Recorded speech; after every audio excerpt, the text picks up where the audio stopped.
Grécia e Roma, na página 453 do sexto ano, do dia 19/6.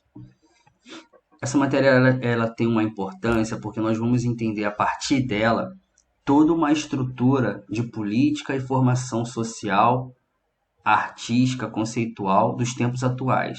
Muitas coisas vão ser baseadas a partir dessas sociedades, tá? A sociedade grega e a sociedade romana. Ano que vem, se tudo der certo, né? Vai dar certo. Nós vamos estudar o renascimento, que é quando a sociedade mundial vai passar a olhar novamente para a Grécia e principalmente para Roma, renascendo a cultura grego-romana, tá? Mas isso só lá no sétimo ano. As esculturas gregas, né, que são um espetáculo à parte, elas são feitas na sua grande maioria de mármore. Essa nossa terceira unidade, como nós estamos na terceira unidade, e como você viu até aqui, o Mediterrâneo foi muito importante para as civilizações antigas. Vocês sabem que quando nós estamos falando de Mediterrâneo, nós estamos falando especificamente sobre aquela região ali, né, que fica em volta daquele mar no meio de tudo, né, onde fica a Península Itálica. Eu vou mostrar para vocês um desenho aqui do Mediterrâneo. Então, toda vez que falar de Mediterrâneo, nós estamos falando dessa região aqui, ó, dessa região, o Mar Mediterrâneo, onde fica aquela parte da Itália. Tá vendo que aqui, ó, nós temos o globo, né, que alguns acham que é plano, mas não é. Tá bem claro que não. E aqui nesse quadradinho vermelho é o recorte disso daqui, tá? Ele fez um zoom.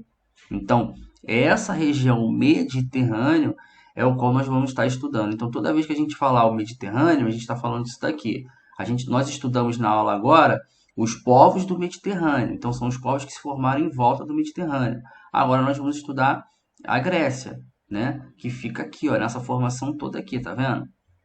Então, fica atento, porque para não confundir as áreas, aí é uma questão de geografia, tá? Então vamos lá continuar a leitura. A história das sociedades que habitaram a região é também a nossa história, como eu falei, né? Pois foi a partir delas que desenvolvemos a língua que nós falamos hoje, a tecnologia, as técnicas científicas, a arte, o teatro, a filosofia, a política, a mitologia e o esporte. Muita coisa surgiu deles, né? Eles são bem diferenciados mesmo. Podemos afirmar que a Península Balcânica é o centro original das civilizações gregas. Essa região é delimitada de um lado pelo Mar Mediterrâneo e pelo outro pela alternância de montanhas rochosas, despenhadeiros e alguns vales férteis. As três regiões continentais formam o Peloponnese, ou Peloponeso, extensa península localizada ao sul, que se liga à Grécia Central e a um pequeno istmo, separada por uma cordilheira, esta região norte. Ó, essa linguagem começa a ficar mais complicada, né? Porque entende-se que os senhores já entendem quando a gente começa a falar de península, istmo, que o senhor está tendo isso já em geografia. Aqui do lado tem um significado. O que é uma península? Vocês vão trabalhar muito isso no sétimo ano, península, principalmente a Península Ibérica. A área terrestre cercada por água, extenso por um lado e pelo qual se une a uma outra porção de terra. Então, uma península é isso. Istmo, faixa de terra estreita que une duas áreas maiores. Então, essa península balcânica marca, tá? Que é uma pergunta para a próxima aula. É o centro original da civilização grega. Fica a dica. Ao redor do mar Egeu existe uma grande quantidade de ilhas, algumas de grandes proporções, como Creta, e outras poucas menores, como Rhodes e Lesbos. Os primeiros habitantes da Grécia também se instalaram na Jônia, lado oriental do mar Egeu, região da atual Turquia, e posteriormente fundaram a cidade de Sicília, na e na Itália, com a criação de colônias em todo o Mediterrâneo Ocidental, como em Marsella, na França, ou em Ampúrias, na Espanha. Então eles vão expandir muito, né? Vão sair dessa região aqui e vão se deslocar.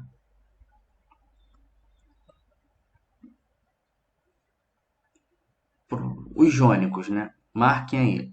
Jônicos, considerados gregos, só chegaram à região no final do terceiro milênio antes de Cristo e se fixaram nas terras próximas ao mar Egeu. Conforme documentos oficiais, eles dominaram os antigos habitantes da Ásia Menor com o uso de violência, submetendo a população nativa à escravidão.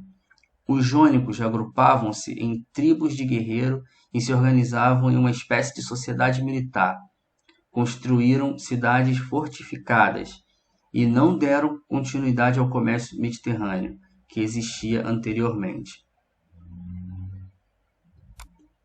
Por volta de 1580 a.C., os jônicos foram expulsos do território, encontrando refúgio nas terras da Ática, sendo parte dos seus domínios tomado pelos povos aqueus e Hélios. Marca esse parágrafo aí todo, tá? Esses últimos se instalaram na Beócia e Tessália.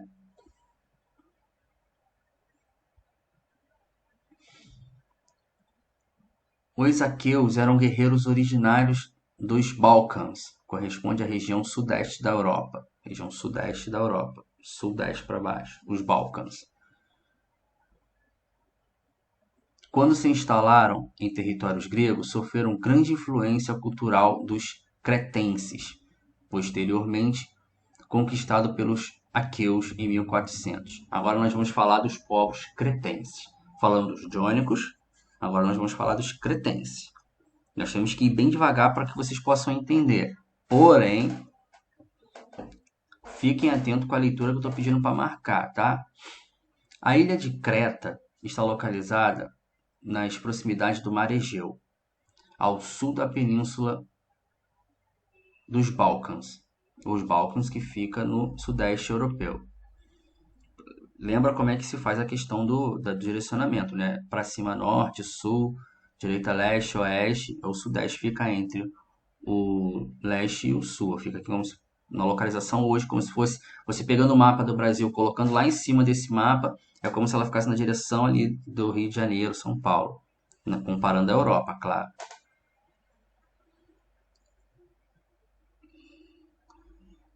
E a menor ilha é a menor ilha da Grécia, marca aí, tá? E se configurou um local estratégico para o desenvolvimento de práticas comerciais. A ilha estava ligada ao mar, às rotas comerciais do Mediterrâneo, e suas influências se estendiam da Anatólia ao Egito, do Oriente até a Sicília, no Ocidente. O apogeu da civilização cretense ocorreu na primeira metade do segundo milênio a.C. E, de acordo com os restos arqueológicos, não há indícios da existência de guerras nesse período. Além disso, as cidades não estavam fortemente muradas, como as de outros lugares. Em virtude da localização geográfica, a atividade econômica mais importante para os cretenses era o comércio. Marque esse parágrafo. Os navios por eles construídos contavam com até 20 metros de comprimento e eram feitos com madeira disponível na ilha. Na época, as embarcações desses povos, dos cretenses, dominaram as rotas comerciais do Mediterrâneo Oriental, fazendo de Creta um poderoso império marítimo. A esse império dá-se o nome de Thalassocri. Anotem isso que é importante, esse nome, tá? A esse império dá-se o nome de talassocracia. É uma forma de governo, ó. Domínio de uma nação sobre o mar. Provém da junção das palavras talasso, domar, e cracia, governo. Então, a forma de governo, toda vez que a gente for falar assim, cracia, uma palavra com cracia no final, significa que é uma forma de governo. Ó, democracia É uma forma que está sendo aplicada dentro de um território. Então, talassocracia é essa forma de domínio de uma civilização, porém, no mar. Beleza? Hoje, suponhamos que quem é o que tem o poder marítimo é a Marinha Americana. Então, eles são os talassocracistas. Isso vai cair, tá? Fica a dica. Embora a base do comércio cretense fossem os metais, era comum a troca de outros produtos como cerâmica, tecido, vinho, óleos e cereais. A religiosidade desse povo, assim como de quase todos os povos da antiguidade, eram politeístas, ou seja, eles acreditavam em diversos deuses. Lembrando que nós estamos falando de cerca de 2000 a 3000 antes de Cristo, né? Uma característica marcante era o culto às figuras femininas, como a deusa mãe. Nas pinturas, o que se encontra são diversas representações de produtos do campo. O palácio era a sede de todas as atividades de Creta, funcionando como residência do rei e como centro religioso e comercial. Existem muitas divergências em relação à organização política dos cretenses, mas vários documentos atestam a existência de um governo monárquico, liderado pelo rei Minos, mencionado em diversos relatos da mitologia grega. Acredita-se que esse rei, então governante da cidade de Knossos, ou ao exercer o seu domínio sobre a ilha, criou civilizações minoica.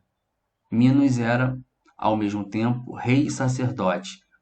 Havia nobres que o auxiliavam, os quais moravam nas proximidades do palácio e praticavam esportes, como boxe e touradas. A cidade de Knossos tinha como centro um grande pátio, a existência de armazéns, lista de impostos, inventários e de produtos evidenciam o controle que o palácio tinha sobre a sociedade. Nós temos a foto aqui, ó, uma ruína de Knossos, tá vendo? Eles encontraram, a arqueologia encontrou a ruína de Knossos, muito bonito. E assim é como se estima que fosse na época, né? Sem essas ruínas, com esse aparato aqui. Os palácios eram monumentos com vários andares artisticamente pintados e decorados, com afrescos nas paredes, refletindo cena do cotidiano. Na cidade de Knossos foi construído o Mar dos Palácios. Os 4 reis estavam no primeiro andar, ao lado da sala do trono. Havia adegas imensas e oficinas dos artesãos, além de todo o edifício apresentar um eficiente sistema de distribuição de água. Esses palácios não dispunham de fortificações, o que pressupõe terem sido construídos em tempos de tranquilidade, né? Tempos tranquilos, sem guerra. Um dos mitos gregos mais conhecidos teve sua origem na ilha de Creta e conta a história de Minotauro. Para quem gosta de mitologia, a gente vai começar a falar um pouco de mitologia, né? De Minotauro. De acordo com a mitologia, o Minotauro era uma criatura com um corpo humano e com a cabeça de touro, nascido em consequência do desrespeito de seu pai, Minos, a Poseidon, deus dos mares. Antes de tornar-se rei, o futuro monarca havia feito um pedido ao deus. Como condição para acertar o pedido, Poseidon pediu a Minos que sacrificasse um lindo touro branco que sairia do mar. Ao receber o animal, o rei ficou tão impressionado com a beleza que resolveu sacrificar outro touro em seu lugar, esperando que o deus não percebesse. Zangado com a atitude do rei, Poseidon resolveu lançar-lhe um castigo, fazendo com que a esposa de Minos, Pasífae, se apaixonasse pelo touro e engravidasse do animal. Assim nasce Minotouro.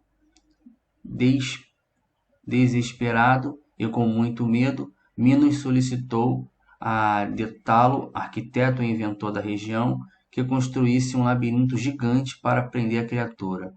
O labirinto foi construído no subsolo do Palácio de Minos, na cidade de Knossos, na Creta.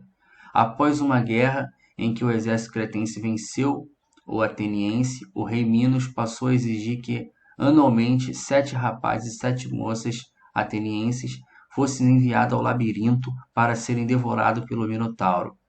O príncipe ateniense Teseu, ajudado pela princesa Ariadne, entrou no labirinto onde estava o Minotouro e matou, acabando com o domínio cretense. Aí nós temos a leitura da história que fica depois para vocês verem como fica, né? Tem bastante filme que trata sobre esse aspecto, mas isso é dito, né? Aqui nós temos uma estátua que representa Teseu, né? Teseu derrotando o Minotouro em Garden, Paris, na França. Lembrando que nós vamos começar a ver algumas imagens que expõem, de um certo modo, o corpo humano. Nós não estamos falando de sexualidade, vulgaridade. Nós estamos falando de uma sociedade que tinha em seus princípios uma visão do corpo de forma diferente. Então, assim, a gente tem que começar a entender que esse tipo de imagem que nós vamos ver aqui nas figuras gregas e romanas, elas não estão voltadas para a questão da sexualidade, vulgaridade, em sim a naturalidade daquele momento, tá bom? Para não ter nenhum contratempo de ideia. Então, nós já vimos aí os jônicos, os cretenses e agora os aqueus. Não é Zaqueu não, lá da música não, é os aqueus, tá? Outro povo que fez parte da construção grega foram os aqueus, por volta do 2000 a.C., percebe? Por isso que eu falei da questão do corpo, não tinha essa questão ainda de muita repressão religiosa sobre a questão do corpo. Então, em 2000 a.C., nós temos uma liberdade principalmente no povo grego. Eles têm uma questão de cultuar o corpo, né? Eles são muito inteligentes, muito inteligentes. Então é mente sã e corpo sã. Eles vão cuidar tanto do conhecimento da mente, né, do aprendizado, como eles vão cuidar também do corpo. Tanto que é a partir deles que vai surgir os Jogos Olímpicos, que nós vamos ver daqui a pouco. Os esportes, como nós vimos lá em cima. Gostavam de praticar boxe, tourada, corrida, diversos esportes. Então vamos lá, os aqueus. Esse grupo de seminômades de origem indo-europeia migrou para a região em busca de terras férteis para suas plantações. A cidade de Atenas era de origem aqueia e foi responsável pelo domínio de Creta. Os aqueus desenvolveram uma civilização centrada em palácios conhecida como micênica. Nesses reinos, o poder monárquico concentrava riqueza, as quais eram protegidas por enormes muralhas. As acrópolis, marca as acrópolis aí, tá? O que são acrópolis? São cidades altas ou palácios fortificados. Nós vamos falar assim, acrópolis de Atenas, a gente precisa entender isso, tá? Então, o que são acrópolis? Cidades altas. Deixa eu até eu vou marcar, que essa é a pergunta mesmo.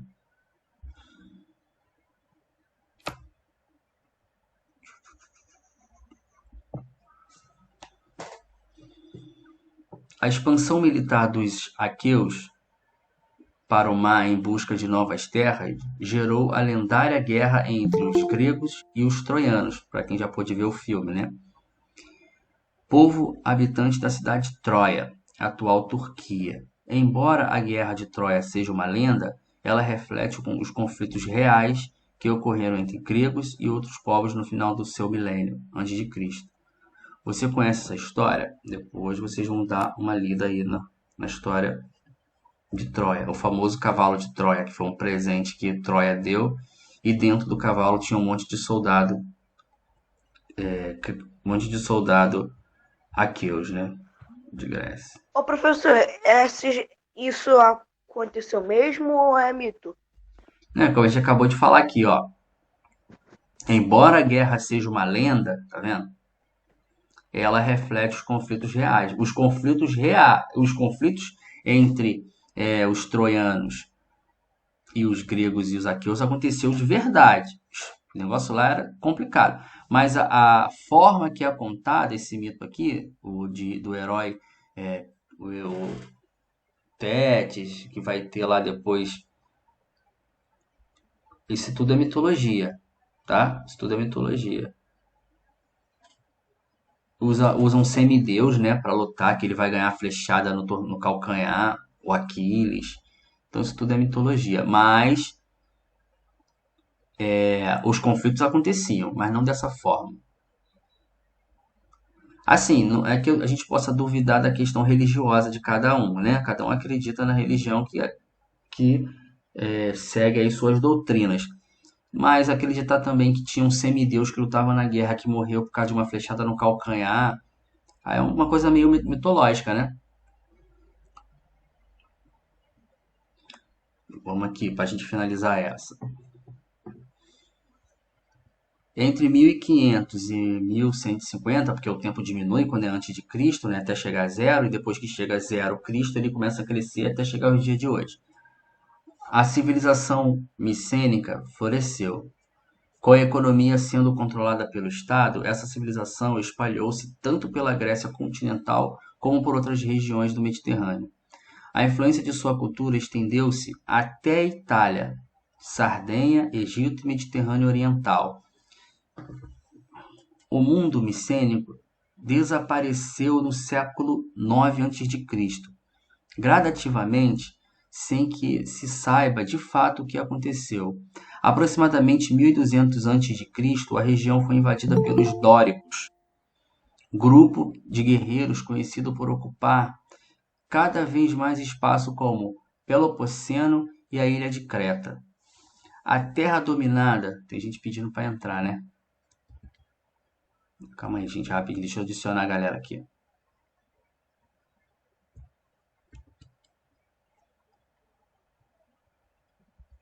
Professor, eu também eu vou entrar pelo computador, então agora que é mais fácil de ver assim. Tá. Deixa eu ver que tem gente pedindo para ser adicionado.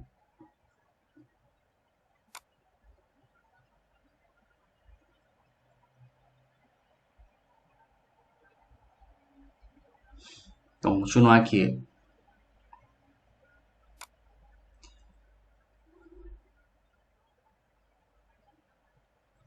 Invadido, vamos lá, que a gente parou aqui. Aproximadamente 1200 a.C., a região foi invadida pelos dóricos. Tá vendo? Outro povo agora, dórico. Grupo de guerreiros conhecido por ocupar cada vez mais espaços como Pelopoceno e a ilha de Creta. A terra dominada era dividida em 3 lotes iguais, e os povos que habitavam esses locais eram submetidos à escravidão. Uma das consequências das invasões dóricas foi a destruição quase total da civilização micênica. Os dóricos se fixaram na região de Pelopoceno, onde introduziram a metalurgia. Então marca essa parte aí da metalurgia. Do ferro e da cerâmica como decoração geométrica. Desenvolveram relações com os mesopotâmicos, o qual já falamos, e os egípcios, o que promoveu um enriquecimento cultural e tecnológico desse povo.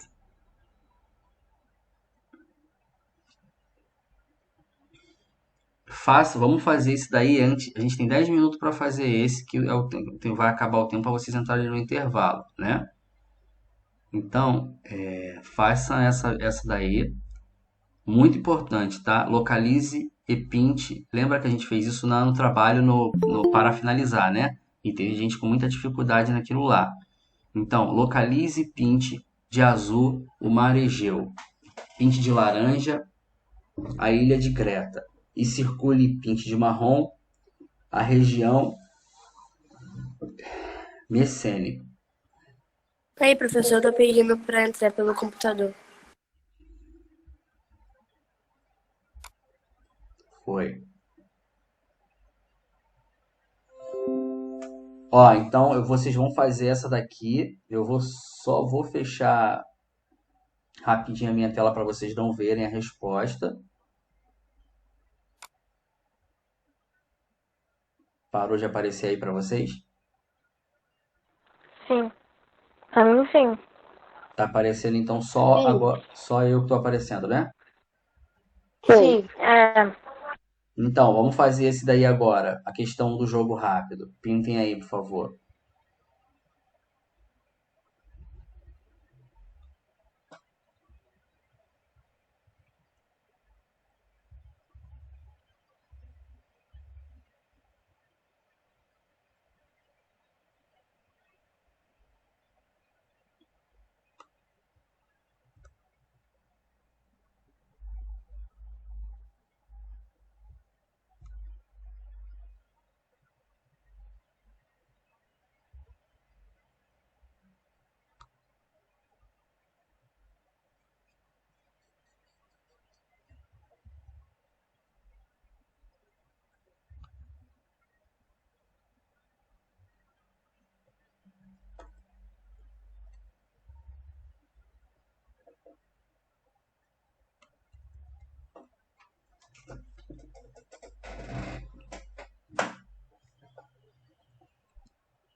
Pessoal, olha para cá rapidinho. Essa atividade aí logo abaixo tem uma outra atividade, a 2, né? Explique como era economicamente, como era a economia de Micenas. Nós vamos interromper aqui e a gente volta depois do intervalo. O intervalo acaba 9 e 9h10. Acho que é 9h10, sei lá, 9h30. Não, o intervalo acaba 9h30. Começa Começa 9h10 e acaba 9h30. Então, 9h30 eu vou voltar. Quem conseguir dar a resposta mais completa da 2 e mostrar de forma correta a 1 ponto, tá bom? Combinado? Combinado. Então vamos lá, saindo agora, tá? 9h30, todo mundo aqui de novo, que eu vou fazer outra chamada.